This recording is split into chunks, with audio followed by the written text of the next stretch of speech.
Hello friends, Bittu विजितू channel में आप सभी लोगों का स्वागत है। दोस्तों, आज एक वीडियो बनाया है और घर के लोगों को भी शामिल किया गया है और उनकी राय ली गई है कि बेंगलुरु में हमें क्यों रहना चाहिए और बेंगलुरु में रहने के क्या क्या फायदे हैं और एजुकेशन के लिए, वेदर के लिए, इसी पे थोड़ा सा जानकारी ली गई है। और बड़ी मुश्किल से पकड़े गए हैं ये लोग, क्योंकि सभी लोग हमारे घर में बिजी रहते हैं और टाइम की थोड़ी कमी रहती है। तो इसीलिए आज वो लोग मिले हैं तो उनसे प्रतिक्रिया ली गई है। तो वीडियो को बड़े ही प्यार से देखिए और पूरा जरूर देखिएगा। अगर वीडियो पसंद आता है तो हाइप का ऑप्शन जरूर दीजिएगा ताकि वीडियो आगे बढ़ सके। हाइप के ऑप्शन से आगे वीडियो बढ़ता है और लोग ज्यादा से ज्यादा देखते हैं। और बहुत ही अच्छी जानकारी है, आप लोगों के लिए, आपके बच्चों के लिए है, तो जरूर देखिए। बेंगलुरु में हमें क्या क्या फायदे हो सकते हैं रहने के लिए, तो इसीलिए घर के लोगों की राय ली गई है कि आप लोगों को बेंगलुरु क्यों अच्छा लगता है, वेदर के हिसाब से, एजुकेशन के हिसाब से, चाहे जो भी है, प्रतिक्रिया ली गई है और इसी पे वीडियो बनाया गया है दोस्तों। तो आप लोग जरूर देखिए और आप लोगों को कैसा लगता है जरूर बताइएगा। एक बार बेंगलुरु में आ जाता है वो दोबारा जाता नहीं है, ऐसा क्या कारण है? क्योंकि यहाँ पे सब फैसिलिटी है बच्चों की पढ़ाई के लिए, वेदर के लिए, और यहाँ पे अच्छे एजुकेशन के लिए बेस्ट है। इसीलिए लोग आते हैं और उसके बाद से फिर कभी भी जाते नहीं है यहाँ से। बेंगलुरु का वेदर बहुत ही अच्छा है। खास तौर से बेंगलुरु का चयन जो है लोग अपने बच्चों के भविष्य के लिए चुनते हैं। यहाँ पर पढ़ाई की बहुत ही अच्छी व्यवस्था है और साथ में पढ़ाई जैसे ही पूरी होती है डॉक्टर या इंजीनियरिंग का, तो बच्चे जो हैं जॉब जो है, अपॉर्चुनिटी जो है इंडिया में सबसे ज्यादा बेंगलुरु में है। इसी कारण बस नॉर्थ के लोग जो हैं काफी पैसा अपना खर्च करके जो है बेंगलुरु में बस रहे हैं और अपने बच्चों का भविष्य जो है वो बना रहे हैं। तो जो भी लोग हमारे वीडियो को देख रहे हैं, मैं आप सभी से ये जरूर बोलना चाहूंगा कि यदि आपको किसी जगह का चयन करना ही है भारत में, तो आप जो है बेंगलुरु को टॉप प्रायोरिटी दे सकते हैं और बेंगलुरु में आप रह सकते हैं। यहाँ पर किसी भी तरह का लोकल का कोई प्रॉब्लम नहीं है जो लोकल लोग परेशान करें या इस तरह का कोई व्यवस्था नहीं है। और आपको अमन चैन से, खासकर जो यंगस्टर हैं उनके लिए बहुत ही अच्छा है। बूढ़े लोग तो मान लीजिए कि हम सोचते हैं, जो उम्र थोड़ा हो जाता है तो हम सोचते हैं कि हमें अपना गांव ही चाहिए, लेकिन जो यंगस्टर हैं उनके लिए बहुत ही अच्छा है रहने के लिए, जॉब करने के लिए, पढ़ाई करने के लिए, अपने सपनों को हर तरह से साकार करने के लिए इस जगह का आप चयन कर सकते हैं। और जब आप इसको फील तब करेंगे जब आपके बच्चे जो हैं सक्सेस होंगे। यहाँ का माहौल अलग है, बच्चों को पढ़ाई का बहुत ही अच्छा विकल्प है यहाँ, और 100% बच्चे जो हैं अपने पैर पे खड़े हो जाते हैं। माँ बाप का जो पैसा खर्च होता है वह सकारात्मक जो है रहता है और बच्चे उसका आउटपुट जो है 100% देते हैं। तो आप यदि मेरी आवाज को अच्छे से सुन रहे हैं और यदि आपको लगता है कि कहीं ना कहीं अपने बच्चे के लिए चयन करना है, पढ़ाई के लिए, जॉब के लिए, स्टे के लिए, तो आप बेंगलुरु का चयन कर सकते हैं। वेदर के हिसाब से बताइए। वेदर के हिसाब से भी बहुत ही अच्छा है। वेदर के हिसाब से भी बहुत ही अच्छा है। यहाँ पर मौसम जो है ऑलमोस्ट जो है हमेशा ठंडा टाइप रहता है। आपको कैसा लगता है यहाँ का वेदर? मेरे को तो बहुत ही अच्छा लगता है और खासकर गर्मी होती ही नहीं है। बारिश कम से कम 7 से 8 महीने बारिश होती है और आपको जो है हमेशा एक कंबल का ठंडी हमेशा रहता है। तो इस व्यू से आपको जो है यहाँ का चयन कर सकते हैं और रह सकते हैं। तो मतलब आपको वेदर अच्छा लगता है? जी जी, मेरे को बहुत ही अच्छा लगता है। Thank you so much Jeetu ji, बहुत अच्छी बात है, आपको यहाँ का वेदर अच्छा लगता है। हमें भी बहुत अच्छा लगता है weather. Thank you. Welcome welcome. आपको कैसा लग रहा है अभिषेक? बैंगलोर मुझे हमेशा से अच्छा ही लगा है, क्योंकि बैंगलोर से पहले हम लोग हमेशा नॉर्थ इंडिया में रहे और बैंगलोर में वेदर काफ़ी अच्छा है ना। यहाँ पे आपको कभी भी गर्मी का एहसास, ठंड का एहसास नहीं होगा। मौसम जो है एनी टाइम एक जैसा रहता है ना, हमेशा 20, 22, 25 डिग्री टेम्परेचर ऐसे ही रहता है। और साल में लगभग 6 महीने बारिश होती है यहाँ पे, तो वेदर यहाँ पे हमेशा अच्छा रहेगा। और मतलब आपको कभी पसीना आना वो सब प्रॉब्लम यहाँ पे नहीं है, लू लगना है ना, एसी की ज़रूरत, कूलर की ज़रूरत, ये सब चीज़ें यहाँ पे नहीं है। तो इन सब चीज़ों के लिए बैंगलोर जो है काफ़ी अच्छा लगता है। और जितने भी लोग यहाँ पे आते हैं वो आई थिंक प्राइमरली वेदर के चक्कर में ही फिर बैंगलोर में सेटल भी हो जाते हैं। तो बैंगलोर इन कारणों से काफ़ी अच्छा है। बच्चों की पढ़ाई की और बैंगलोर का वेदर इसलिए अच्छा रहता है क्योंकि ये काफ़ी हाइट पे है, ऑलमोस्ट सम 3000 फीट के हाइट पे है ना। तो जितना ज़्यादा हाइट पे हम रहते हैं टेम्परेचर ऐसे भी कम रहता है, तो लॉजिक वही है। तो इसी कारण से, और यहाँ पे मतलब हवा भी अच्छी चलती है, एनी टाइम तेज़ हवा चलती है और ठंडी हवा चलती है, उसमें भी बड़ा अच्छा लगता है। यदि ऐसे पेरेंट्स देख रहे हो जिनके बच्चे बड़े हों, उनके लिए क्या बोलना चाहोगे आप? Okay, so as a parent बच्चों के लिए देखिए मतलब बच्चों के लिए पहला है आपका एजुकेशन। सो एजुकेशन के मामले में भले वो आपका स्कूलिंग हो या आपका after schooling graduation, post graduation, तो आप किसी भी स्ट्रीम में जाना चाहते हो, है ना, आप इंजीनियरिंग करना चाहते हो, आप मेडिकल में जाना चाहते हो या और भी कोई स्ट्रीम अगर आप चूज़ करना चाहते हो, तो सारे ही जो है वो बैंगलोर में अवेलेबल है एंड अच्छे अच्छे कॉलेजेस अवेलेबल है ना। थोड़ा सा कॉस्टली हो सकता है, उसके लिए डिनाई नहीं करूँगा मैं, थोड़ा सा कॉस्टली डेफिनेटली होगा, बट यस कॉलेज जो है वो काफ़ी अच्छे हैं यहाँ पे, उनका एक रेपुटेशन है। और जब बच्चे उन कॉलेजेस से पढ़ते हैं तो या इन यूनिवर्सिटी से पढ़ते हैं तो कंपनीज भी उनको रिकग्नाइज करती हैं, है ना। अगर आप मान लीजिए कहीं यूपी में कोई कॉलेज है वहाँ से पढ़ेंगे वर्सेस आप बैंगलोर के वीटीयू से एफिलिएटेड कोई कॉलेज है वहाँ पढ़ेंगे, तो उसका बहुत फ़र्क है, राइट। तो ये हमने मतलब कंपनी हायरिंग में भी देखा है, स्क्रीनिंग में भी देखा है। और सो अगेन बच्चों के पर्सपेक्टिव से पहला होता है उनका पढ़ाई, दूसरा होता है उनका करियर, राइट। सो पढ़ाई के मामले में तो मैंने आपको बताया है ना, यहाँ पे फैसिलिटी काफ़ी अच्छी है और बच्चों के लिए ट्रैवल वगैरह के लिए भी बस पास मिल जाता है, तो उनके चार्जेस नहीं लगते। अब तो गवर्नमेंट ने फ्री भी कर दिया है।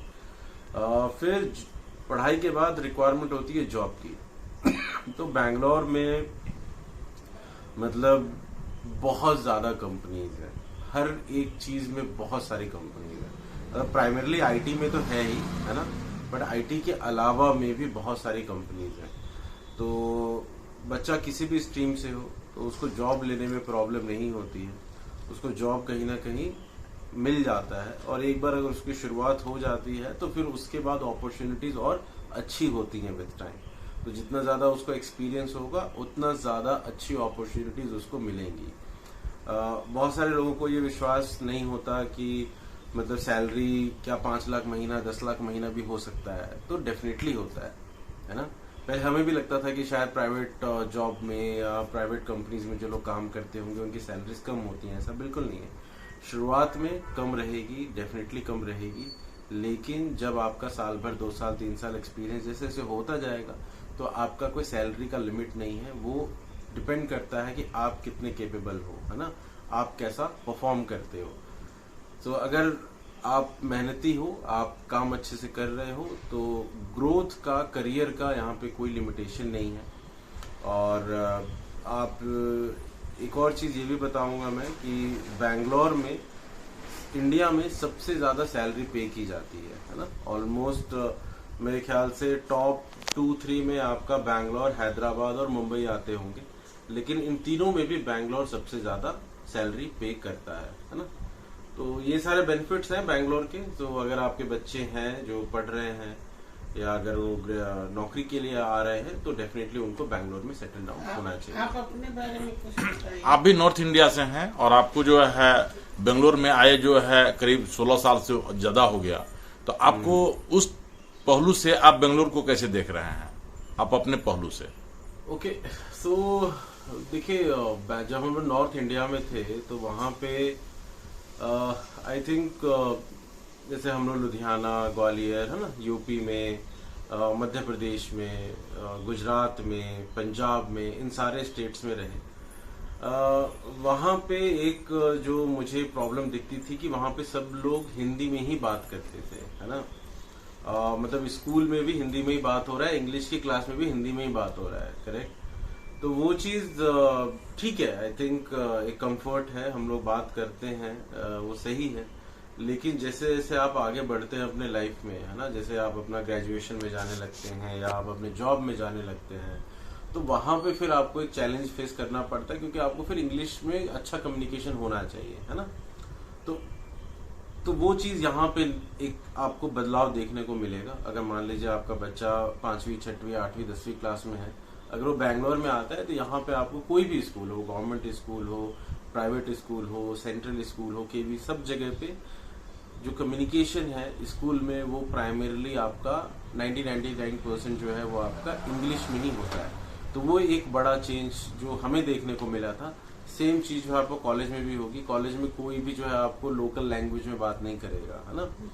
जो मीडियम ऑफ कम्युनिकेशन है वो क्लास में हो या बच्चे या टीचर से पूछ रहे हो, ये सारा का सारा इंग्लिश में ही होगा। तो वो एक चीज अच्छी लगी मुझे। दूसरा ये है कि मतलब बैंगलोर में क्योंकि अपॉर्चुनिटीज बहुत ज्यादा है ना। तो अगर मान लीजिए कि आपको कुछ भी नहीं आता होगा, राइट, तो आप अपने आसपास देखोगे कि हाँ 100 में से 10 लोग ऐसे होंगे जो कुछ ना कुछ अच्छा एक्सप्लोर कर रहे होंगे, कुछ अच्छा कर रहे होंगे, राइट। तो उनसे भी आपको सीखने को बहुत कुछ मिलेगा, करेक्ट। और शायद यहाँ के बच्चे, यहाँ के जो कॉलेज के बच्चे हों या स्कूल के बच्चे हों, काफी ज्यादा मतलब नई चीजें एक्सप्लोर करते हैं, है ना, काफी ज्यादा। तो एक दूसरी चीज ये देखने को मिली कि मतलब यहाँ के लोग जो हैं, बच्चे जो हैं, क्योंकि एनवायरनमेंट ऐसा है, पूरा कॉलेजेस इतने सारे हैं, इतनी सारी कंपनीज हैं, आपके आस पड़ोस, नेबर्स, राइट, आपके हो सकता है क्लासमेट्स, आपके रूममेट्स, वो बहुत सारी चीजों में काम कर रहे होंगे, कुछ प्रोजेक्ट बना रहे होंगे, कोई वेबसाइट बना रहे होंगे, कोई सॉफ्टवेयर बना रहे होंगे, है ना, या कुछ एक्सपेरिमेंट कर रहे होंगे। तो जब आप उन सब लोगों के साथ रहते हो तो आप भी धीरे धीरे कुछ ना कुछ सीखने लगते हो, राइट। आप में भी वो होता है कि ओके मैं भी ये करता हूँ या मैं भी कुछ एक्सप्लोर करता हूँ। तो वो एक दूसरी चीज मुझे अच्छी लगी। और बाकी तो जैसे मैंने आपको बताया ही है ना कि यहाँ पे करियर अपॉर्चुनिटीज का कोई लिमिटेशन नहीं है। आप जो है 10,000 से भी शुरू करोगे तो आप डेफिनेटली एक दिन एम कर सकते हो कि मैं 10 लाख रुपए महीना भी कमाऊंगा, है ना। अब वो चीज डेफिनेटली पॉसिबल है, उससे ज्यादा भी लोग कमा रहे हैं, ऐसा नहीं है, राइट। सो ये कुछ चीजें जो है मुझे मतलब वहां से और यहाँ में फर्क देखने को मिला। थैंक यू अभिषेक, अपना जो भी आपके एक्सपीरियंस हैं साझा करने के लिए। जो लोग जो है देखेंगे तो उन्हें शायद पसंद आएगा। बहुत बहुत धन्यवाद आपका, बहुत बहुत धन्यवाद। ये हमारे बड़े बेटे अभिषेक तिवारी हैं, जो कि सॉफ्टवेयर के फील्ड में काम करते हैं और इन्होंने जो है बीटेक जो है बेंगलोर से ही किया है। ये किसी भी पहचान के मोहताज नहीं है, ये अपनी खुद ही जो है अपनी सॉफ्टवेयर की कंपनी खोल रखे हैं और अपनी जो है इन लोगों ने पहचान जो है काफी मेहनत के बाद इन लोगों ने अपनी पहचान बनाई है। तो अपने जो यंगस्टर हैं उनके लिए भी कुछ बोल दीजिए ताकि उनके माता पिता भी गौरवान्वित हों और कि मैं जो हूं आपसे क्या सीखने को उनको मिलेगी, इसके बारे में कुछ साझा करें।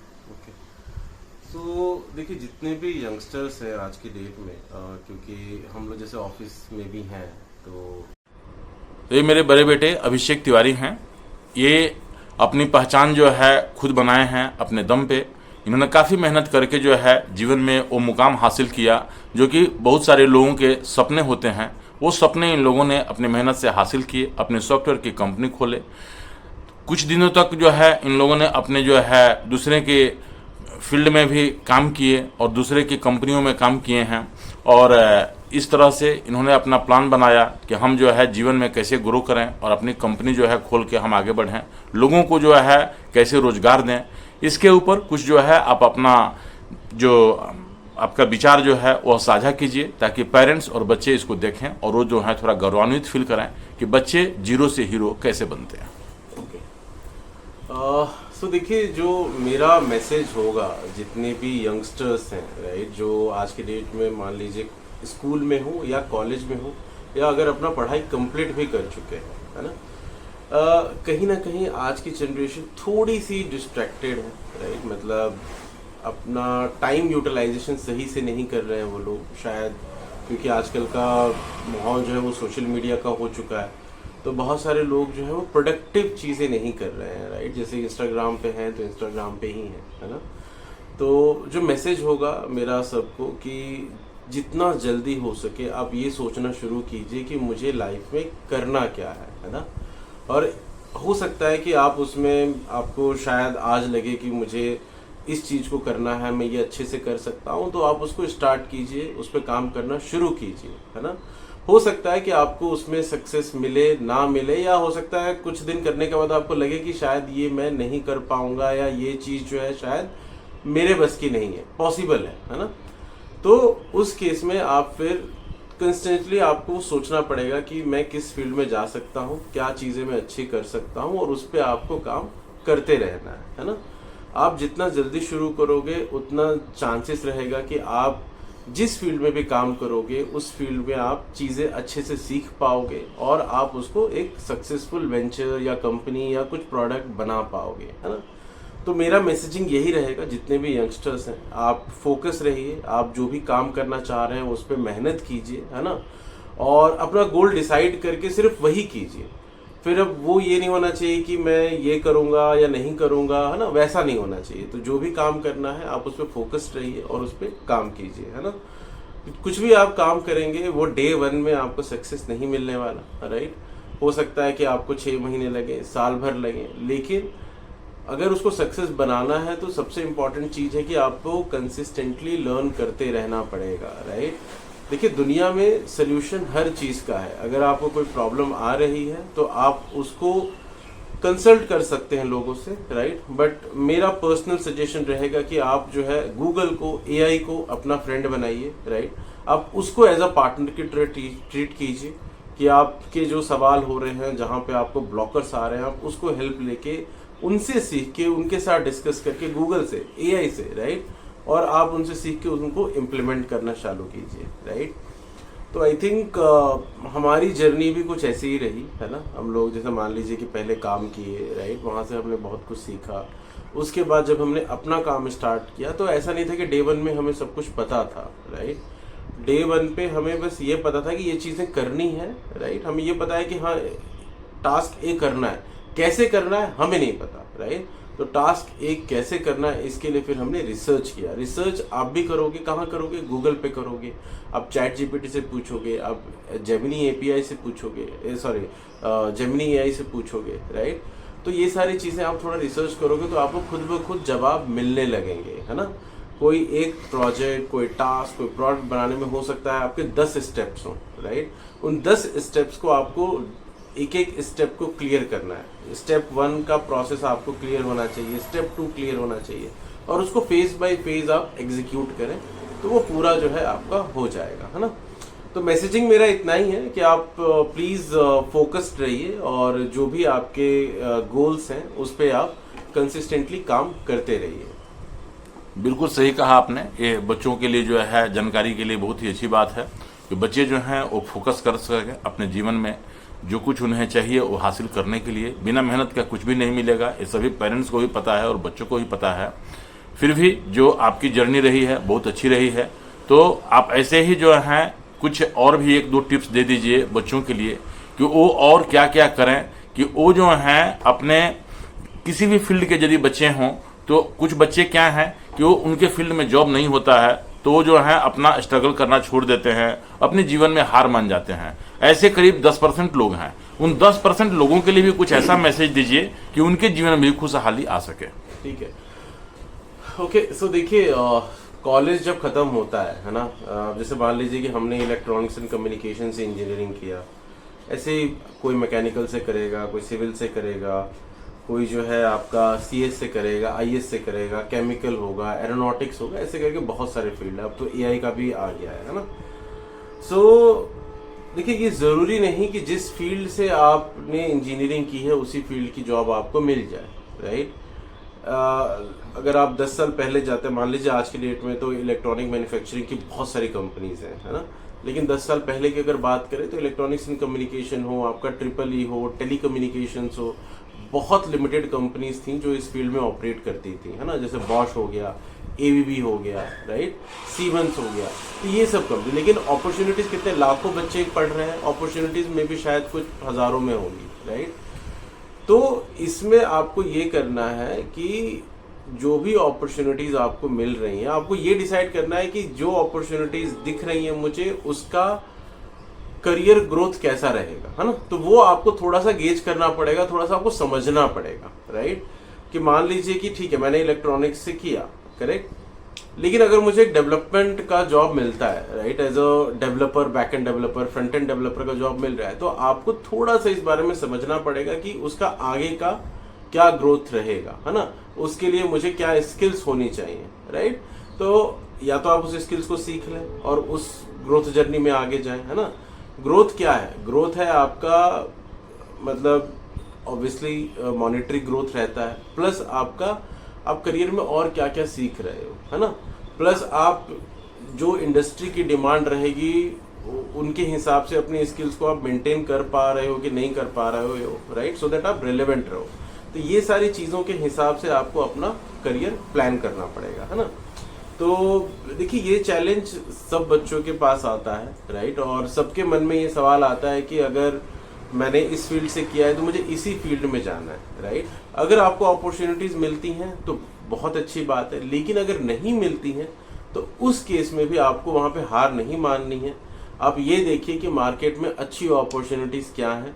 आज की डेट में कोई भी स्किल सीखना मतलब टफ नहीं है, आप आराम से सीख सकते हो। और अब जो है ऑफलाइन क्लासेस तो चलो पहले भी थी, अब ऑनलाइन क्लासेस बहुत हैं, और आज की डेट में डिजिटल कंटेंट सब जगह पे अवेलेबल है फ्री में, राइट। तो आप खुद से भी चाहोगे तो आप बहुत कुछ सीख सकते हो, राइट। तो यही मेरा सजेशन रहेगा आपको कि अगर आपको जिस फील्ड में आपने पढ़ा है उसका नहीं भी मिलता है तो आप और देखिए कि और क्या क्या अपॉर्चुनिटीज मार्केट में अवेलेबल है, और उस चीज के लिए आप तैयारी करना शुरू कीजिए। बिल्कुल सही कहा आपने अभिषेक।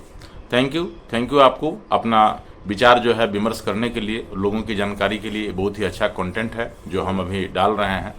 पेरेंट्स के लिए भी मैं कहना चाहूँगा कि यदि आपका बच्चा हो सकता है कि बहुत जल्दी जो है सक्सेस नहीं कर पा रहा हो, तो उसके लिए उसे अधिक फोर्स मत कीजिए। उन्हें जो है अग्रसर जो है आप प्रेरित कीजिए कि वो जीवन में आगे बढ़ते रहें, मेहनत करें। मेहनत के बल पे आगे बढ़ पाएंगे, लेकिन आप अपना विचार जो है उन पे थोप के उनके ऊपर जो है प्रेशर देने की कोशिश मत कीजिए। बहुत बहुत धन्यवाद आपका, बहुत बहुत धन्यवाद।